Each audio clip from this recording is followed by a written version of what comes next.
Welcome to Natural Born Talents. Today's subject, beings that live on the outside of the matrix. Now I know before we get into specific beings that live on the outside of the matrix, I'd like to point out a couple of things first. First, as many of you probably know by now, the world that we live in has had other civilizations rule this planet before the day of the angels.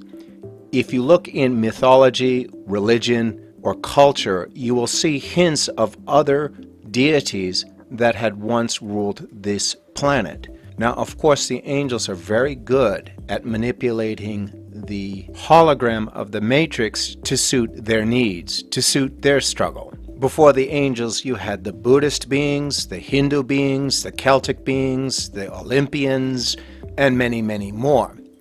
Now, when the angels came in, most of those beings left. They didn't see the need to struggle within the game of good versus evil that the angels had created.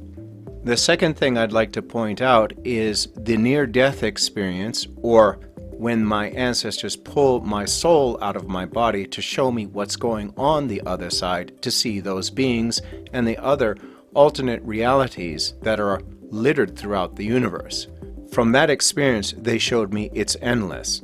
Therefore, I'm only going to touch on the beings that I saw that didn't have the human aura and that are not part of the matrix. So let me start off with the fairies. And I'm not talking about the Tinkerbell kind of fairies. I'm talking about the Siddhe or Sid folk, the gentry, the ones you find in Celtic folklore. I remember them well, obviously, because they're part of my ancestry. Now, these beings are not human. They do not come down to the matrix because they can't stand the angels, and the angels are not fond of them. Their way of living and being throughout the universe is the complete opposite of what angels are. However, if I were to compare the two, I would have to say angels are stronger than fairies are. But being as that may be, fairies are much more loving, much more playful, much more peaceful than anything I've seen from the angel world.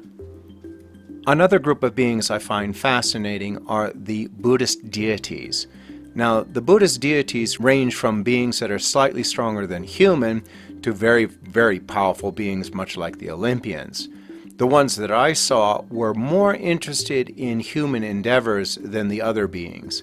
However, there are not many on this planet at this time because they're like the fairies. They don't necessarily get along with the angels. They find that the angel games are just too low for them, too childish. And of course, there was once a time where their beings had flourished on this planet before the games of the angels. Having said that, most of the beings shined as human or human-like beings. Some of them were like the Fudo Myo, which you can see the picture here, and some were of other creatures. But most of the higher beings had this golden aura to them, unlike the fairies, which seem to be more of the whitish or silver aura to them. Now, these auras don't seem to have any psychological meaning to them like you might find within the core auras that you see in the Matrix. It just seems to represent their origin.